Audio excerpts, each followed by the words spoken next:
আসসালামু আলাইকুম।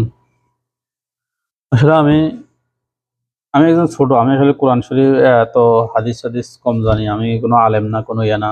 তারপরও আগের দৃষ্টিতে আর এখনকার দৃষ্টির হিসেবে বলতেছি।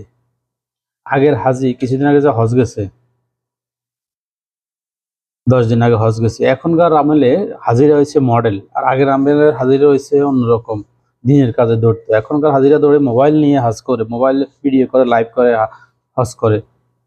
আমাদের এই যে হজ গেছে আরাফার ময়দানের দিনে, এটা হচ্ছে মেইন আনুষ্ঠানিক হজের আরাফার ময়দান। ওখানে এত জিবি, এত ইন্টারনেট ব্যবহার হয়েছে প্রচুর। কেন আপনারা ওখানে যান কি জন্য? হজ করার জন্য।